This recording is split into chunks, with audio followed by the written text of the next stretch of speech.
ನೀವು ನೋಡ್ತಾ ಇದ್ದೀರಾ ಜನಸೇವಾ ಕನ್ನಡ ಟಿವಿ. ಇದು ನಿಮ್ಮ ವಾಹಿನಿ. ಇದ್ದದ್ದು ಇದ್ದಾಗೆ.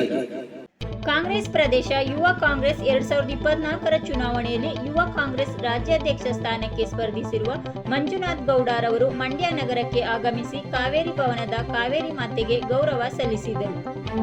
ಈ ಸಂದರ್ಭದಲ್ಲಿ ಮಾತನಾಡಿದ ಶಾಸಕರಾದ ಪಿ ರವಿಕುಮಾರ್ ಗಣಿಗರ್ ಅವರು, ಯುವ ಕಾಂಗ್ರೆಸ್ ರಾಜ್ಯಾಧ್ಯಕ್ಷ, ಜಿಲ್ಲಾಧ್ಯಕ್ಷ ಹಾಗೂ ಪದಾಧಿಕಾರಿಗಳ ಚುನಾವಣೆ ನಡೆಯುತ್ತಿದ್ದು, ಯುವಕರು ಕಾಂಗ್ರೆಸ್ ಪಕ್ಷದ ತತ್ವ ಸಿದ್ಧಾಂತಗಳನ್ನು ಒಪ್ಪಿ ಅತಿ ಹೆಚ್ಚು ನೋಂದಣಿ ಮಾಡುವ ಮೂಲಕ ಯುವ ನಾಯಕರನ್ನು ಬೆಂಬಲಿಸಬೇಕೆಂದು ಕರೆ ನೀಡಿದರು.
ಸರ್ ಇಲ್ಲಿ ಕ್ಯಾಮ್ರಾ ನೋಡಿ ಸರ್.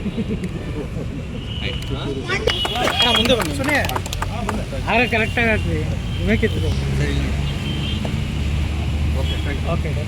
ಕಾಂಗ್ರೆಸ್ ಪಕ್ಷದಲ್ಲಿ ಆಂತರಿಕ ಪ್ರಜಾಪ್ರಭುತ್ವವನ್ನ ಎತ್ತಿಡಿಬೇಕು ಅಂತೇಳಿ ನಮ್ಮ ಆಂತರಿಕ ಚುನಾವಣೆಗಳನ್ನು ಕೂಡ ಪಕ್ಷದ ಹುದ್ದೆಗಳನ್ನು ಕೂಡ ಆಂತರಿಕ ಚುನಾವಣೆಯ ಮೂಲಕ ಆಯ್ಕೆ ಮಾಡಬೇಕು ಅನ್ನೋದು ನಮ್ಮ ರಾಹುಲ್ ಗಾಂಧಿಯವರ ಕನಸು.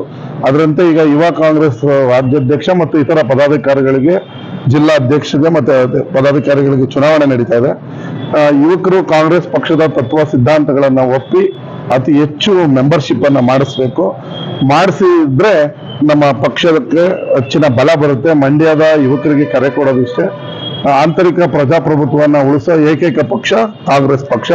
ಕೋಮುವಾದಿ ಪಕ್ಷವನ್ನ ದೂರ ಇಡಬೇಕಾದ್ರೆ ನೀವು ಅತಿ ಹೆಚ್ಚು ಕಾಂಗ್ರೆಸ್ ಪಕ್ಷದ ಸದಸ್ಯರಾಗಿ ಅತಿ ಹೆಚ್ಚು ಸದಸ್ಯರುಗಳನ್ನ ಮಾಡಿಸಿ ಆಂತರಿಕ ಪ್ರಜಾಪ್ರಭುತ್ವವನ್ನ ಎತ್ತಿಡಿವಿ ಅಂತ ಈ ಮೂಲಕ ಕರೆ ಕೊಡ್ತೀವಿ. ಯಾವ ರೀತಿ ಓಟ್ ಹಾಕಬಹುದು ಅಂತ ಅದೊಂದು ಆ್ಯಪ್ ಇದೆ. ಆ್ಯಪ್ ಮೂಲಕ ಯುವಕರು ಓಟನ್ನ ಹಾಕ್ಬೇಕು.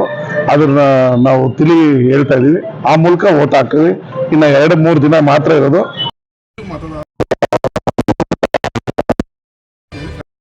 ಸಬ್ಸ್ಕ್ರೈಬ್ ಬಟನ್ ಮೇಲೆ ಕ್ಲಿಕ್ ಮಾಡಿ ಹಾಗೂ ನಮ್ಮ ಹೊಸ ವಿಡಿಯೋ ನೋಟಿಫಿಕೇಷನ್ಗೋಸ್ಕರ ಪಕ್ಕದಲ್ಲಿ ಕಾಣುವ ಬೆಲ್ ಬಟನ್ ಮೇಲೆ ಕ್ಲಿಕ್ ಮಾಡಿ ಹಾಗೂ ಲೈಕ್ ಮಾಡಿ, ಶೇರ್ ಮಾಡಿ, ಕಮೆಂಟ್ ಮಾಡಿ.